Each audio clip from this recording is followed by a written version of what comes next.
8th month వచ్చేసింది కదా, next 9th month ఎప్పుడైనా డెలివరీ అయిపోవచ్చు. ఇంకా అమ్మ పక్కన ఉండాలి కదండి, అమ్మ లేకపోతే మనకు అవ్వదు. ఇంకా అమ్మని తీసుకొద్దాం చెప్పి వీసా అప్లై చేయడానికి వెళ్తే అక్కడ మాకు పెద్ద షాకే ఇచ్చారండి. అమ్మ వీసా రిజెక్ట్ అయ్యింది. ఇంకా నెక్స్ట్ వేరే ప్లేస్లో ట్రై చేద్దామని ఒక వీకెండ్ నా రొటీన్ అంతా చేసుకుని మాల్లోనే గవర్నమెంట్ ఆఫీస్కి వెళ్ళామని. ఈ రోజు బ్లాగ్లో 8th మంత్ ప్రెగ్నెన్సీలో అంతా క్లీనింగ్ ఎలా చేసుకుంటాను, నా 8th మంత్ స్ట్రగుల్ మీతో షేర్ చేసుకుందామని ఈ వీడియో చేస్తున్నానండి. రండి ఇప్పుడు మనం మెయిన్ వీడియోలో.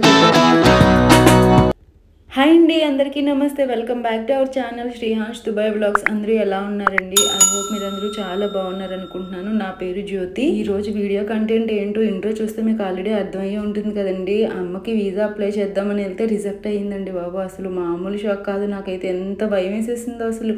ఏంటి ఇలా జరిగింది, వీసా వస్తుందా రాదా అని ఆల్రెడీ వీడియో కూడా పోస్ట్ చేశాను. దాని గురించి క్లియర్ డీటెయిల్స్, వీసా ఎందుకు రిజెక్ట్ అయింది ఏంటి ఇవన్నీని.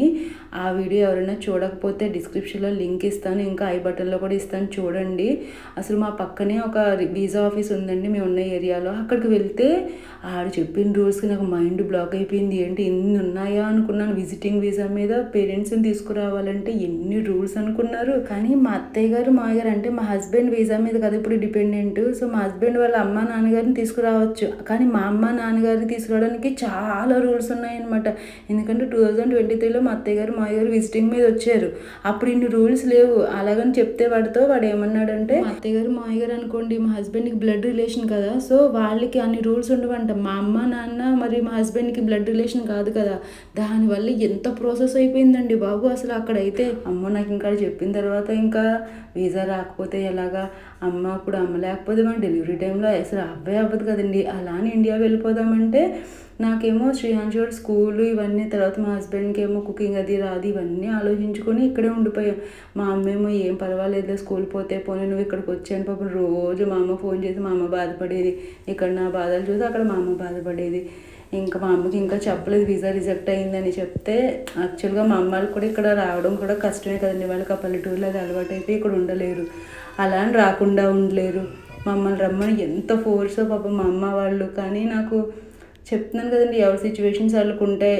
కొన్నిసార్లు అంటే ఎందుకు ఇంత కష్టపడి దుబాయ్లో ఉండడం, నువ్వు వచ్చేయచ్చు కదా అని చాలామంది అనుకోవచ్చు, కానీ ఎవరి సిచ్యువేషన్స్ వాళ్ళకు ఉంటాయి కదండి. అలానే నాకు కొన్ని సిచ్యువేషన్స్ ఉంటాయి కదండి. అక్కడికి వెళ్ళలేదంటే ఎవరికుండా చెప్పండి, పుట్టింటికి వెళ్ళిపోవడానికి డెలివరీ టైంలో హ్యాపీగా అమ్మ అన్నీ వండి పెడుతుంటే కూర్చొని తింటే నాకు నొప్పి ఏంటి చెప్పండి.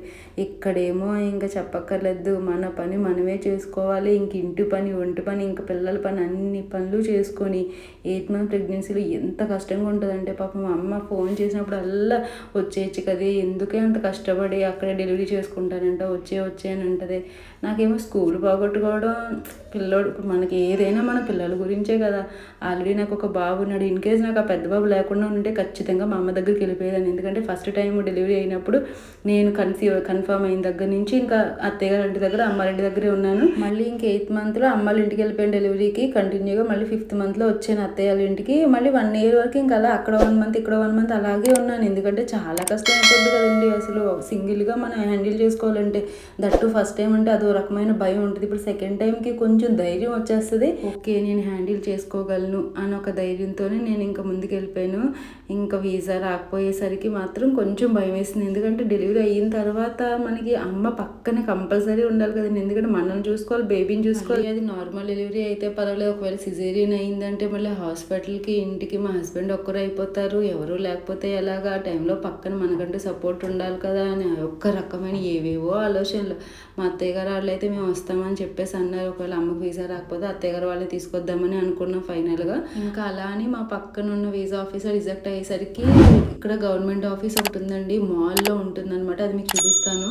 అక్కడికి వెళ్ళి అప్లై చేస్తే అక్కడ కూడా వీడి చెప్పిన రూల్సే చెప్పారు. అసలు ఇదేంట్రా బాబు అందరూ ఒకటే చెప్తున్నారు అని మళ్ళీ ఇంకొక డిసప్పాయింట్మెంట్, వీసా వచ్చేటట్లేదేంటి అని చెప్పి చాలా టెన్షన్ పడ్డాం. ఇదంతా ఎప్పుడంటే December 1st weekలో మేము అన్నీ ఇంకా వీసాలు తిరిగాం. నవంబర్లో ఒకసారి వెళ్ళాము, ఏముందులే ముందే వెళ్తే వచ్చేస్తుంది కదా ఇప్పటి నుంచి ఎందుకు అని అనుకున్నాం. కానీ ఇన్ని రూల్స్ అని ఏం అనుకోలేదు. సింపుల్గా వీసా అంటే మా అమ్మది ఏదైతే పాస్పోర్ట్ ఫోటో పట్టుకెళ్తే మనకు వీసా ఇచ్చేస్తారు, మనీ పే చేసేస్తాయి. కానీ ఇప్పుడు రూల్స్ అలా లేవంట. ఇంకా లోపల ఎన్నో లొసుగులు ఉన్నాయి. ఆ లొసుగులు దానికి ఏం చేయాలి ఇవన్నీ కూడా నేను క్లియర్గా వీడియో చేసి పెట్టాను. తప్పకుండా చూడండి. మీ ఫ్రెండ్స్ ఫ్యామిలీ మెంబర్స్ అందరికీ ఫార్వర్డ్ చేయండి ఎవరైనా దుబాయ్ రావాలనుకునే వాళ్ళకి. బట్ ఇంకొకటి అండి, అప్పటికి ఇప్పటికీ రూల్స్ అనేవి చాలా చేంజ్ అయిపోయినాయి. ఎందుకు మేము నవంబర్లో వెళ్ళినప్పుడు అన్ని రూల్స్ లేవు. డిసెంబర్ 9th నుంచి రూల్స్ చేంజ్ అయిపోయినాయి అంట. మళ్ళీ డిసెంబర్ 1st వీక్లో ఒక రూల్ ఉంది, డిసెంబర్ 9th నుంచి ఇంకొక రూల్ ఉంది. ఎప్పుడు మార్చేస్తారో తెలియదు. దుబాయ్లో ఎప్పటికప్పుడు మారిపోతే దానికి తగ్గట్టు మనం కూడా రూల్స్ని ఫాలో అవ్వాల్సిందేనండి. నేను ఎప్పుడు పప్పు ఇలానే పోపు వేస్తాను అనమాట. పోపు వేసేటప్పుడు ఆనియన్ టొమాటో ఫ్రై చేసి ఇది కొంచెం ధనియాల పౌడర్, కొంచెం జీలకర్ర పౌడర్, కొంచెం ఇంగువ వేసి ఈ పప్పు ఇందులో వేసేస్తాను. వేసి కొంచెం చింతపండు నానబెట్టుకున్నాను. ఈ చింతపండు వేసుకుంటే టేస్ట్ బాగుంటుంది అనమాట. అలా ట్రై చేసుకోవచ్చు. మీరు కూడా ఇలా ట్రై చేయండి. ఎలా వచ్చిందో నాకు కామెంట్ చేయండి. ఉడికిపోయింది.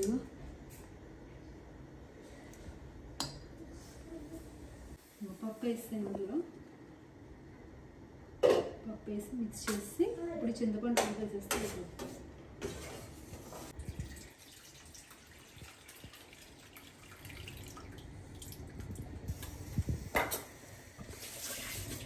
అంటే పాలకూర అంటే మనకి టేస్ట్ రాదు కదా, చప్పగా ఉంటుంది. కొంచెం పులుపు యాడ్ చేసుకుంటే టేస్ట్ బాగుంటుంది. లేదు పులుపు ఇష్టం లేని వాళ్ళు, చింతపండు ఇష్టం లేని వాళ్ళు లెమన్ వేసుకున్నా స్క్వీజ్ చేసుకున్నా బాగుంటుంది.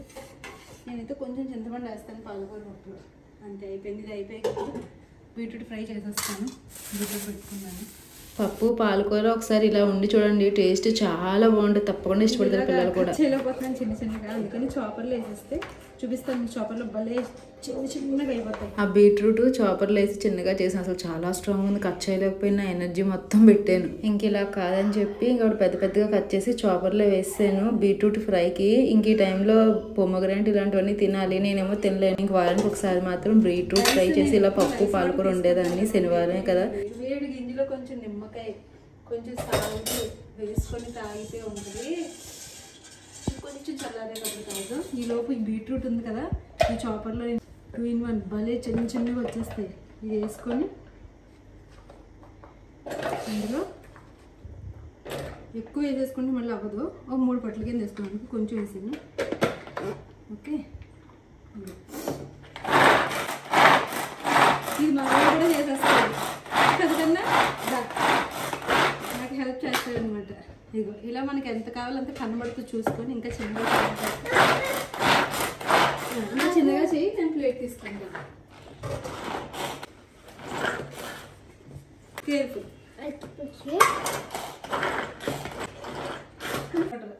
గింజి మావాడు కూడా తాగుతున్నాడు ఎనర్జీ డ్రింక్. జస్ట్ పోపు వేసేసి బీట్రూట్ ఇందాక చాపర్లు వేసాను కదా, వేసేస్తాను అంతే, అయిపోయింది. అందుకు నుంచి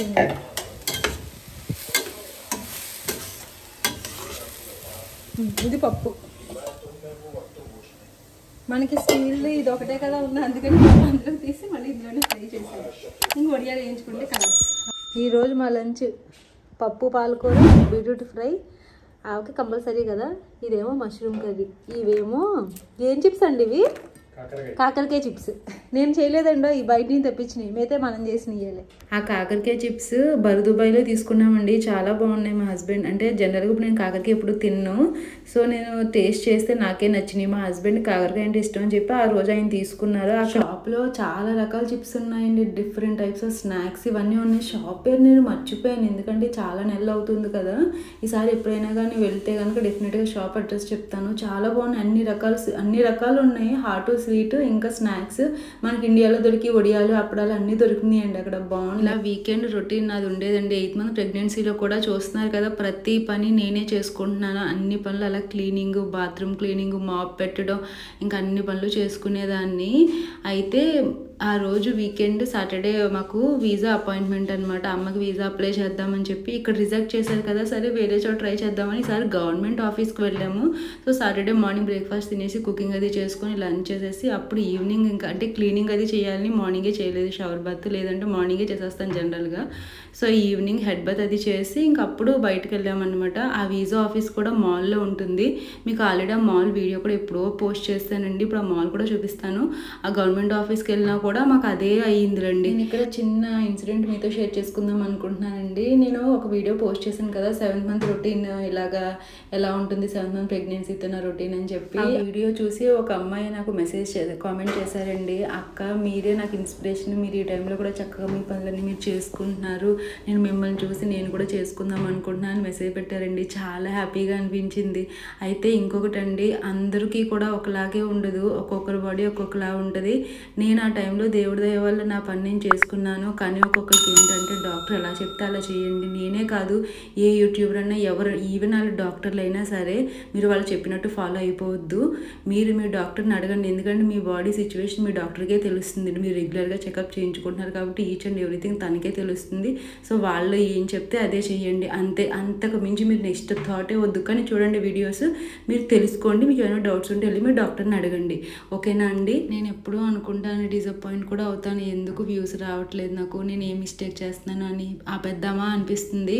ఒక్కొక్కసారి ఇలాంటి కామెంట్స్ చూసినప్పుడు ఓకే మన వల్ల ఎవరికొకరికన్నా ఉపయోగపడుతున్నాం కదా అని చెప్పి ఇంకా అలా మోటివేట్ చేసుకుని నాకు నేనే మళ్ళీ వీడియోస్ పెడతాను. Sponsor visa 90 days. Okay, what are the documents needed for that, sir?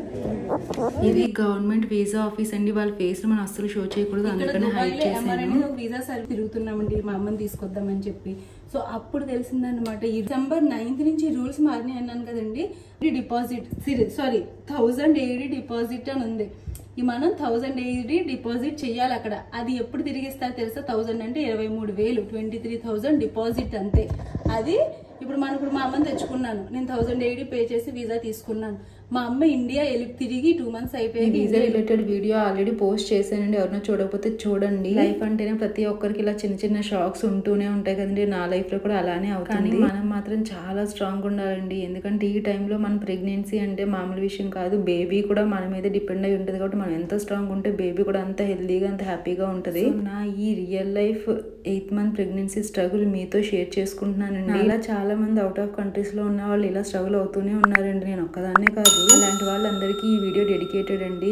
ఇలాంటి రియల్ లైఫ్ వ్లాగ్స్ ఇంకా చాలా ఉన్నాయండి, ఇది మిస్ అవ్వకూడదు అనుకుంటే కొత్తగా మన ఛానల్ ఎవరైనా చూస్తే సబ్స్క్రైబ్ చేసుకోండి. చేసుకున్న తర్వాత బెల్ ఐకాన్ ప్రెస్ చేస్తే నేను వీడియో పెట్టిన వెంటనే మీకు నోటిఫికేషన్ రూపంలో వచ్చేస్తుంది. అలానే వీడియో నచ్చితే లైక్ చేయండి, కామెంట్ చేయండి, ఇంకా మీ ఫ్రెండ్స్ అందరితో షేర్ చేయండి. Thank you for watching.